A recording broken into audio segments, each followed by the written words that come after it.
प्यारे बच्चों, आशा है आप अच्छी तरह से होंगे। आप 8th ग्रेड अभ्यास पुस्तिका भी भर रहे होंगे, साथ ही आपने अर्धवार्षिक परीक्षा प्रतिभा पर्व के प्रश्न पत्र भी हल कर लिए होंगे।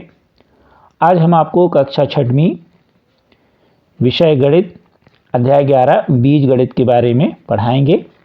अभी तक यदि आपने हमारे चैनल को सब्सक्राइब नहीं किया तो कर लीजिए और अपने साथियों को हमारे वीडियो शेयर कीजिए। हम आपको सरल विधि से पढ़ाएंगे जिससे आपको गणित कठिन विषय न लग करके एक सरल विषय लगे। अच्छे से समझिएगा, गणित आपको बहुत अच्छे से समझ में आएगी। अब बीज गणित क्या है? तो इसमें चर राशियों का प्रयोग होता है और ऐसे व्यंजकों को हम बीजगणितीय व्यंजक कहते हैं। अभी तक आपने पहली से 5वीं तक जोड़ घटाना गुणा भाग संख्याओं का देखा है, तो वह बीजगणितीय नहीं थी, संख्यात्मक व्यंजक थे। अब प्रश्न पहला, ऐसी राशियां जिनका मान हमेशा बदलता रहता है, तो वो क्या कहलाती हैं? तो ऐसी राशियां जिनका मान बदलता रहता है वह चर राशियां कहलाती हैं। इन्हें प्राय अंग्रेजी के छोटे अक्षर x, y, z आदि से दर्शाते हैं। अब कुछ ऐसी राशियां हैं जिनके मान फिक्स होते हैं, निश्चित होते हैं, उन्हें हम अचर राशि कहते हैं। इसमें अचर राशि नहीं दिया गया है। और अचर राशि का हम एक उदाहरण ले लेते हैं। जैसे अंग्रेजी में कहीं भी इस प्रश्न में पाई लिखा हो, तो पाई का मान 22/7 होता है, तो यह एक निश्चित है, इसलिए पाई क्या होगा आपका? अचर राशि। आगे जाके आप ऐसे और भी बहुत सारी राशियों के बारे में अगली कक्षा में पढ़ेंगे।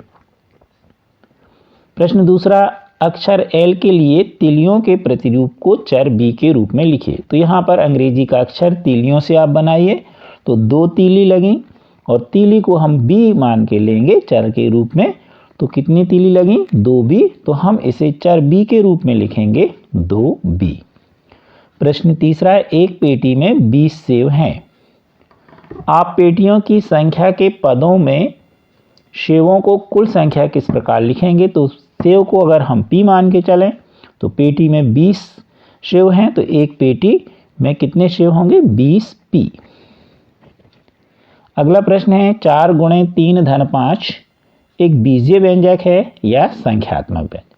तो आप ध्यान से देखिए, इसके सभी पदों में संख्याएं हैं, इसलिए निश्चित तौर पर यह संख्यात्मक व्यंजक है। इसमें कहीं पर भी चर या चर राशि का प्रयोग नहीं किया गया है और इसे हम सरलता से हल भी कर सकते हैं। जैसे 4 × 3 = 5 = 12 × 5 = 17, तो यह क्या है? एक संख्यात्मक व्यंजक है। प्रश्न अगला, निम्न स्थिति के लिए व्यंजक दीजिए। y में 5 जोड़िए, x में से 7 घटाइए। तो जोड़ने के लिए हम अधिक शब्द का भी कभी कभी सवाल में उपयोग होता है, जैसे 5 से अधिक, है ना। हम कहें कि x में x 5 से अधिक है, तो इसी तरह x में 5 जोड़ना या y में 5 जोड़ना। ऐसे घटाना के लिए घटाना का भी प्रयोग होता है और कम शब्द का भी प्रयोग होता है।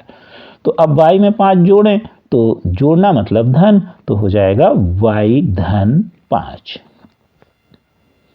x में से 7 घटाना तो x ऋण 7।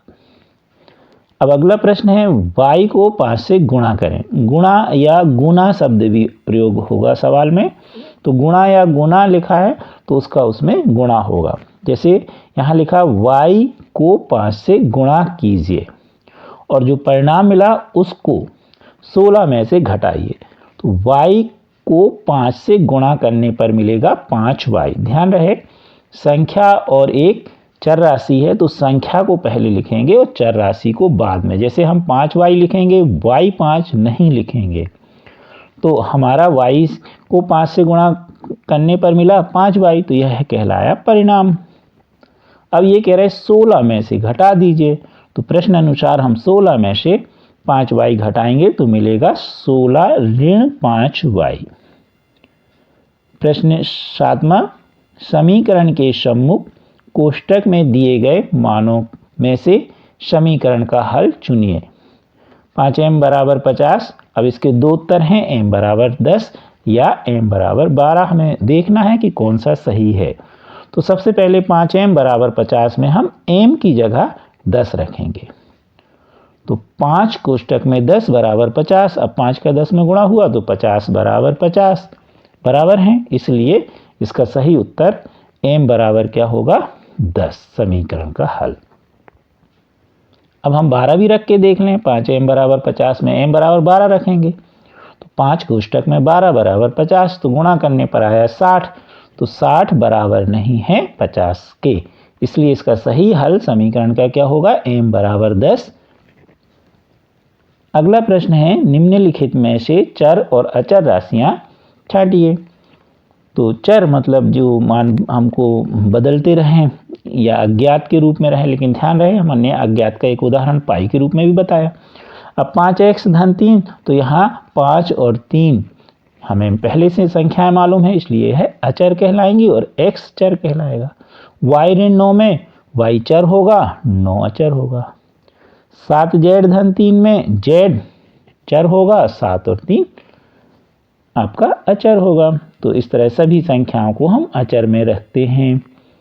प्रश्न 9वां, निम्नलिखित सारणियों को प्रविष्टि कर पूरा कीजिए। यानी हमें चेक करना है कि ये जो मान है यह इसके समीकरण के हल हैं कि नहीं। यदि है तो हाँ, नहीं है तो नहीं। तो आप समझते जाइए x का मान यदि हम यहाँ 10 रखेंगे तो 10 धन 10 बराबर 20 और यहाँ है 30, ये बराबर नहीं है, इसलिए यह समीकरण का हल नहीं है। अब x की जगह 30 रखिए तो 30 धन 40 10 बराबर 40 हो जाएगा, और बराबर में कितना है 30, तो 40 बराबर नहीं है 30, तो यहाँ भी नहीं आएगा। अब x की जगह 20 रखिए तो 20 धन 10 बराबर 30, तो है 30 के बराबर, इसलिए यहाँ आएगा। p की जगह 5 रखिए तो 5 ऋण 3, तो 5 में से 3 घटाओगे तो 2 मिलेंगे, 2 बराबर नहीं है 7 के, तो नहीं। p का मान 4 रखिए, 4 में से 3 घटाओगे तो 1 मिलेगा, 1 बराबर नहीं है 7 के, तो नहीं होगा। अब p का मान 10 रखिए, 10 में से 3 घटाओगे तो 7 मिलेगा, 7 बराबर 7 है, इसलिए इसका उत्तर हाँ होगा। अब 3y बराबर 21, y का मान 6 रख दीजिए, तो 6 × 18, 18 बराबर नहीं 21 के, इसलिए नहीं। y का मान 8 रख दीजिए, तो 8 × 24, 24 बराबर नहीं 21 के, तो नहीं आएगा।